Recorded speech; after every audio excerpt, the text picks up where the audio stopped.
Good afternoon, and how are you today?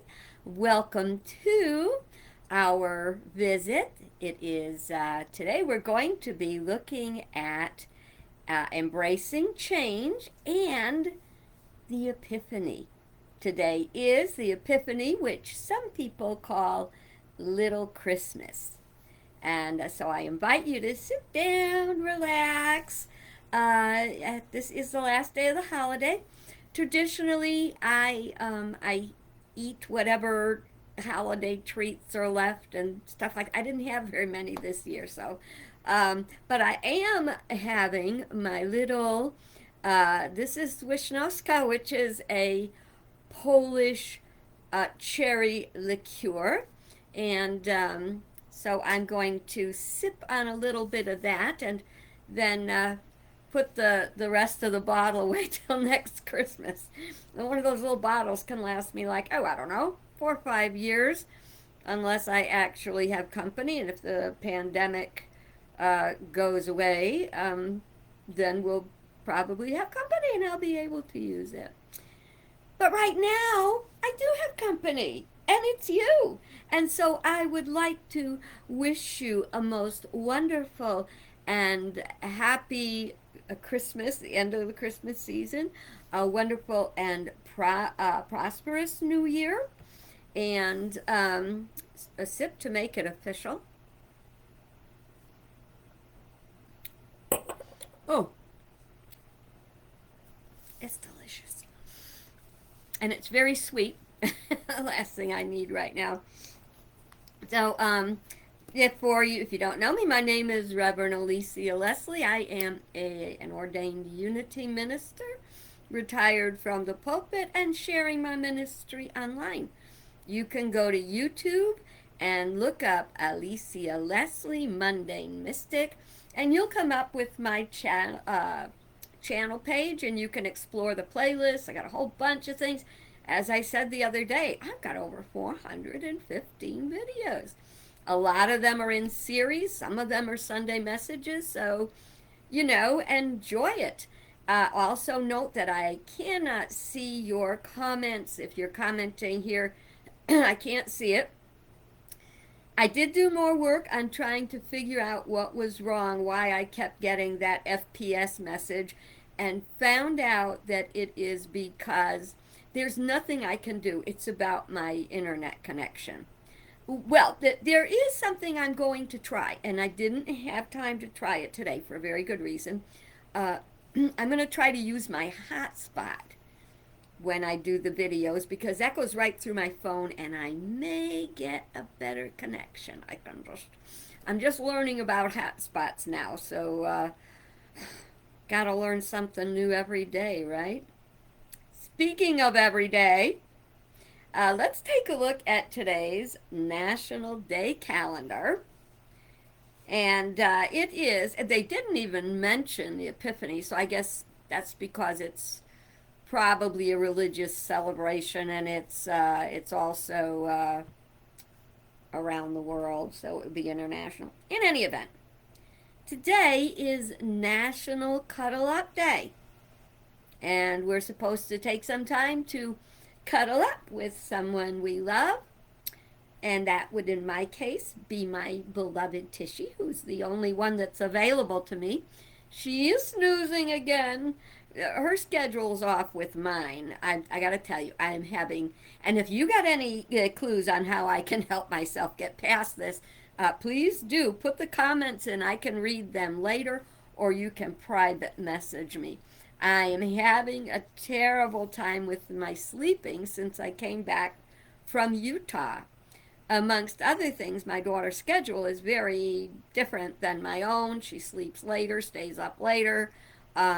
She works, late at night, so she'd come home from work and we'd stay up real late. And it's 2 hours earlier than it is here. So that is, when I came home and I changed the time and then trying to change my schedule, what I've been doing is, like, in the afternoon, I get real drowsy and I may take a nap. Not while we're talking, Lord willing, and or not. And then I go to bed at night and I sleep for 2 hours, and then I am wide awake.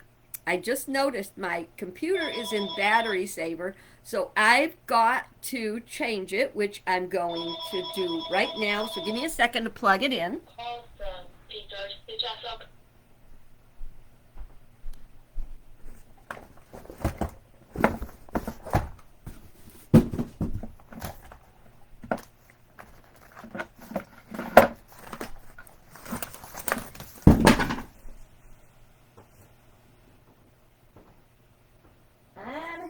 I'm here.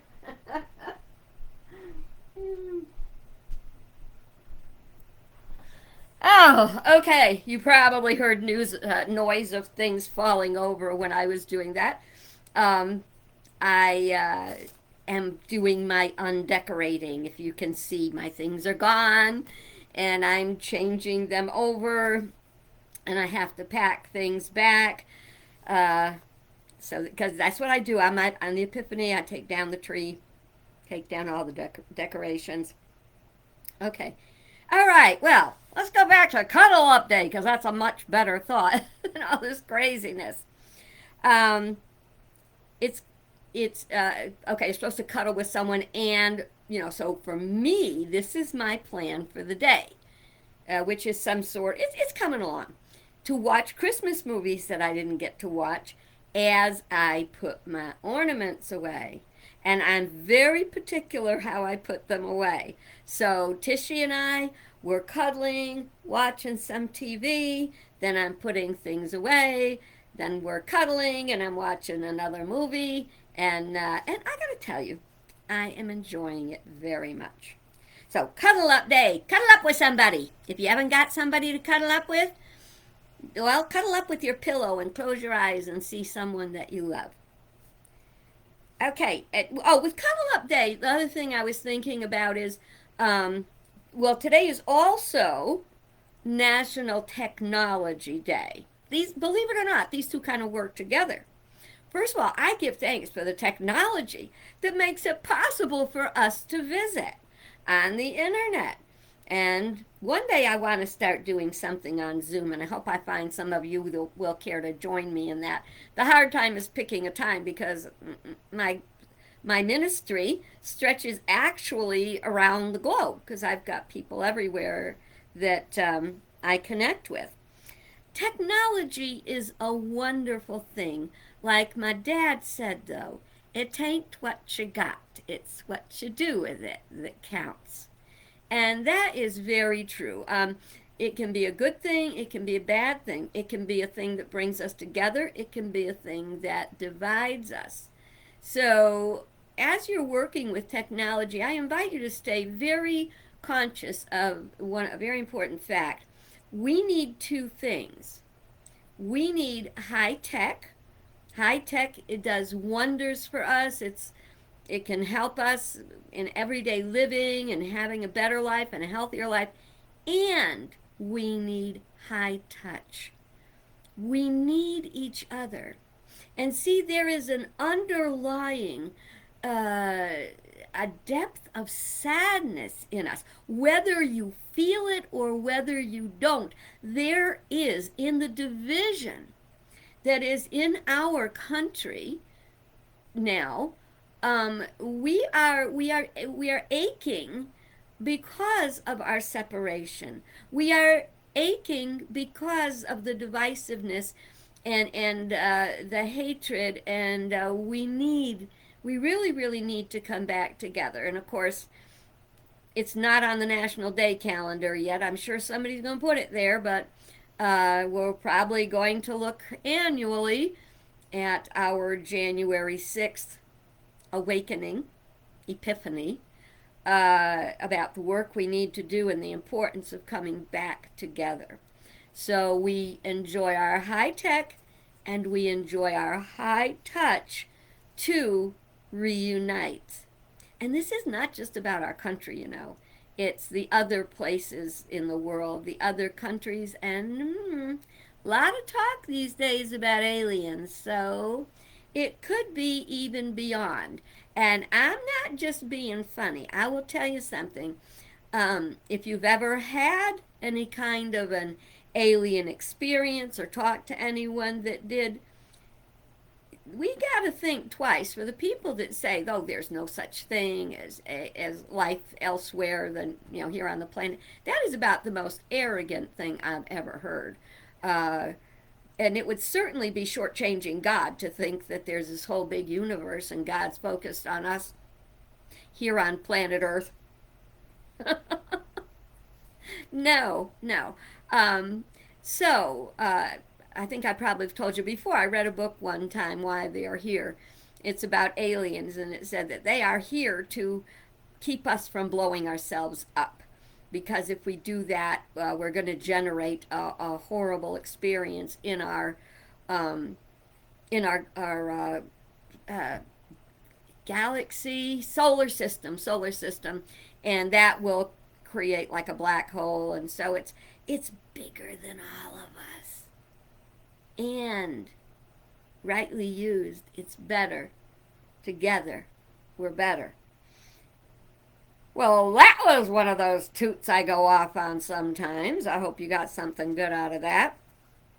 It's National Bean Day. Yep. I guess I could say I had beans today because I had some Asian tofu pot stickers, and that tofu's made with soybeans. So, we hear the word bean, and we don't realize the wide variety of beans and stuff that are out there, including jelly beans for those of you that are so inclined. It is also Shortbread Day. And all those things were so tempting. And I would have loved to have made something with beans, and I would have loved to have made some shortbread, but I'm on a mission to get my holiday stuff put away. So maybe I can find some shortbread to eat. Maybe. So that was it for the National Day calendar for today.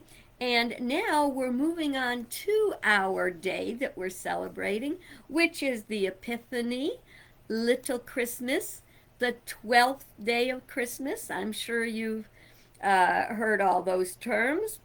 And this is the day when we celebrate the arrival of the wise men at the to Jesus in the manger. And if we're assuming he was still there, but it was before they fled to Egypt. Now, I know, a lot of people are going, "Oh, what a pile, what a crock, show me the proof." Well, it's like my Bible teacher said in seminary, something happened. And what we celebrate on Christmas is the birth of the person of Jesus, who is also the full expression of Christ, who told us we have a spark of divinity within us called the Christ, and that what he did, we can do.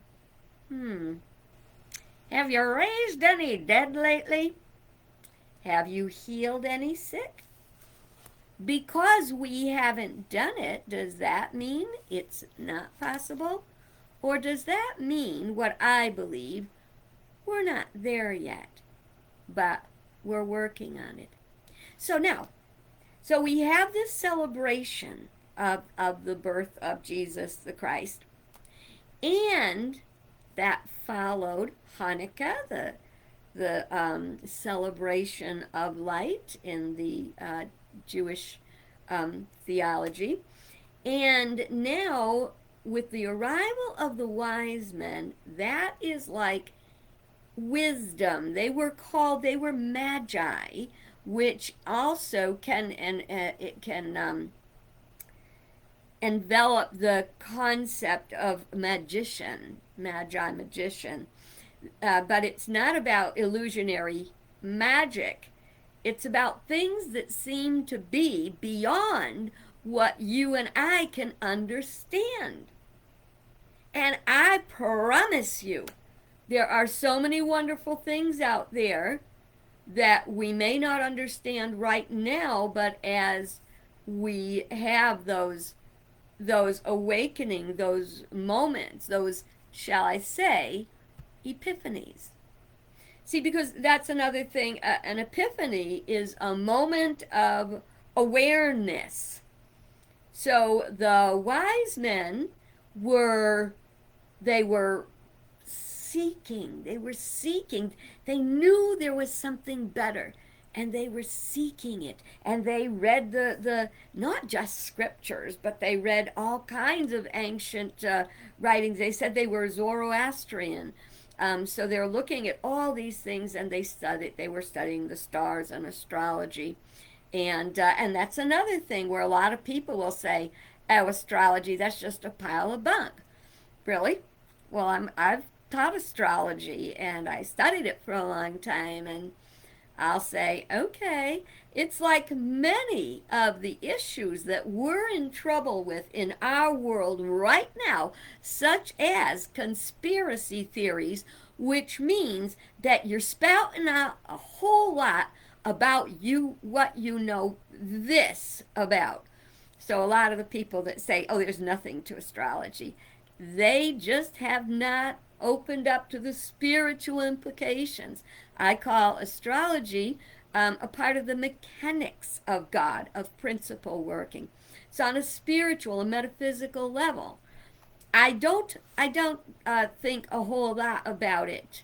Now I'm very focused on my spiritual path, which is through practical Christianity, practical spirituality, our oneness, how we're all one. So um, it just means that I'm not focused on it. I give it credibility, but I'm not focused on it. But when we get those moments, I will tell you something. When I was studying astrology, I had an epiphany one day.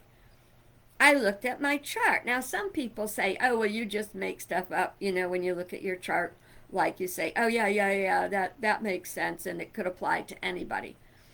Well, I can tell you my chart is so specific that even looking at it at a glance, you look at it, I see you got some stuff going on there. And when I had that realization, now God, I'm on a wrong toot here. I think we'll do astrology another day, because once I get into it, I'll be jumping on it all day. So I'm going to step back from there and promise you we'll explore that another time. But let's get back to Epiphany. And what I was talking about was a sudden revelation or insight. Have you had them? Have you had that moment when something, you say, oh, I got it now? And generally, when you say, oh, I got it now, when you have that epiphany, it's not necessarily, it's not something new, it's something connected within you that you already knew. I knew that, but how did I know it? You don't know. It's just suddenly something happens and you get that insight, that awareness, that epiphany. I had one when I was walking home from school when I was in 6th grade. And as a good little Catholic girl, I would walk and I would recite, which were called aspirations. Aspirations were speaking words of spirit. They were little phrases which in unity we call affirmations. We take a thought and we make it whole and firm by affirming it. And I was walking home and I was reciting the Lord's Prayer. And all of a sudden it dawned on me that Jesus said, when he was asked, how should we pray? And he said, pray like this: Our Father. Our. May I underscore? Our. That was my first metaphysical experience, I think, by right of consciousness, that all of a sudden something made sense. Jesus said our. And then a lot of things fell into place with all different faiths and everything. All of a sudden I understood we all were worshiping one God who is all of our Father. Didn't matter what color, didn't matter what nationality, nothing mattered except there was this one great goodness that we all came from. Now, that changed my life. It totally changed my life. An epiphany will change your life.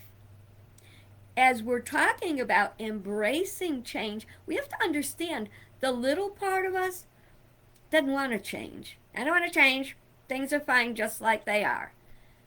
But if we want to reach our highest heights, and if we want to have good accomplishments, we're going to have to change. Now, that's when they call did you make your New Year's resolutions? Yeah, I'd make the same ones every year, and by the 3rd of January, they're history. Well, you're not going to change then. Keep doing the same thing the same way, and you're going to keep getting the same stuff. I've started, and it's already the 6th, and I'm on target with it. You know, I've been minimalizing for quite some time, and I am now minimalizing in my technology. I'm trying to get rid of duplicate stuff, clean it out, clean out extra documents. It just makes it harder to find them and harder to work with them. That doesn't mean I give my whole day to it. I will do it like for an hour. I do an hour reducing my pictures and an hour reducing my documents. I don't know how long it's going to take me to fix it all, but you know what? I'm making progress. That's one thing. Another thing I've been doing is trying to read more. I love books. I love books, and I'll get them and I'll read them a little and I'll put them aside and I'll use them for research and whatever. But for all rights and purposes, I believe that I would be blessed by reading more. So that's what I'm doing. I'm taking one book at a time, and I've got two types going. One is like a fiction pleasure book, and the other is like a nonfiction spiritual book. I keep doing Unity Classics, which keep me on target with what I teach other people. So we're gonna so I'm making these little changes. I am making sure I take time to get some writing in, organizing what I've written before, and I am finally working on the on my campfire stories. I want to have them up on Audible as soon as possible. They're already all taped. We did that when we thought we'd beaten COVID, and now we're back separated, but I can still work with my producer, production person, whatever they're called, editor, my wonderful assistant guy that helps me, and we're getting them ready to go. So, see, it's not a big thing, and I'm not doing it because I've got some kind of a sword hanging over my head that I got to get it done or else. I'm doing it because they're things I want to do to have a better, happier life. And so if you're doing things because of guilt or shame or whatever, oh my God, you know, if anybody knew I was spending this much time writing, whittling, singing, look, your life is yours, and you're the one that has to live it, okay? And you want to live it in a good way, in a happy way, in a way that you will hopefully not have regrets, but you may have many epiphanies. Now, I want to go back for a minute to the wise men, the magi. They brought gifts, and so they were seeking. And what did they seek but a light? There was a star in the sky. Huge. But it wasn't actually a light. It was a conjunction of three lights that made the one light bigger. I'm not going to go into there. I'm going to be back on astrology. But they're the planets and the lights came together and had a conjunction. And it was all about energy, and they were looking for the energy. When you look for it, you find it. Excuse me. And they followed it to the light. All of us are seeking. When I sent Christmas cards, which I don't send anymore because it's about ecology and trying not to put too much stuff out there, but my favorite card that I would find some version of every year said, "Wise men still seek him." And that's what I believe, that if we seek the higher, that we will keep seeking and keep till we find it.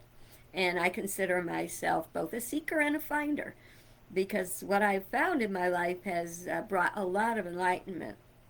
So the gifts they brought were gold and frankincense and myrrh.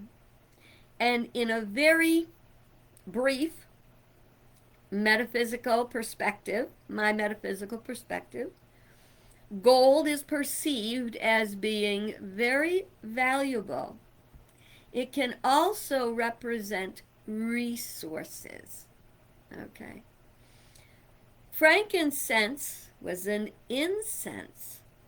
And in those days, when you prayed, you lifted up, that the smoke represented your prayers being carried up to God. So when we think about the frankincense, we remind ourselves that when we pray, we have to lift up our consciousness. Don't let it get bogged down. And then the third one, the myrrh, was a perfume that was used to fragrance incense. And it also was put into the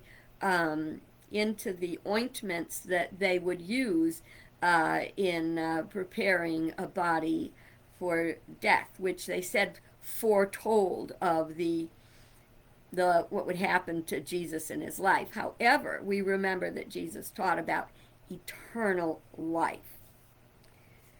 Okay, so we are given gifts. When we align our mind with even if we can't exactly articulate our why we're here, which we'll talk about another day, as long as we keep opening ourselves to it, we will. If you're not on the path now, you will be. And you probably wanted to be on that path a long time ago, and people said you couldn't for whatever reason. Not smart enough, rich enough, tall enough. We've gone through that before. So we have resources when we lift up our prayers. And let that myrrh remind us of the eternal nature of life. So I don't care how old you are. If you think you're too old, stop it right now. If you're here on the planet, you've got something to do. So if you're feeling like your life is worthless, forget that. If you're on the planet right now, you have something to do. You have a purpose to be here. So I invite you to take time to seek the higher. Just seek it. Every day, one of my prayers is, tell me what I need to know. Show me where I need to go. Tell me what I need to do. Where would you have me go? What would you have me say? What would you have me do? Try that for a week. Every morning when you wake up, even if you get your coffee, sip on the coffee, relax, and open yourself up to that prayer. Where would you have me go? What would you have me do? What would you have me say? Another great morning affirmation is, Dear God, bring me someone today to help. It never fails. My place is a mess because I'm doing my reorganizing. As I do it, I'm reorganizing my mind as well. I'm putting my Christmas ornaments together with great care, that when it's time to put them up next year, they will be ready, and I will be excited to see each one, not thinking, oh gosh, I wonder if I wiped them off, One year, bless my mother's heart, she had to have whatever was going on, whatever was happening now, my mother had to have that. And one year, she had to have spray on snow. That was probably the first year it came out. And being an amateur at this spray on snow, on some of the ornaments, sorry Ma, she got too close, and we had sticky residue of crisp fake snow on our ornaments for many years. And I don't know if they I don't remember ever cleaning them, but or maybe those were the ones that are already broken. But that was one of my great Christmas memories. But so as I'm organizing, I'm thinking about the things I want to change in my life. I started a long time ago to change by releasing things, working up to the point that I am now. Still got a ways to go, but I am open to change. Are you open to change? That doesn't mean you throw away the good. It means you appreciate it more. On that note, I'm going to send you off about your week, or maybe I'll see you tomorrow. We shall see. In the meantime, be blessed. Bye bye.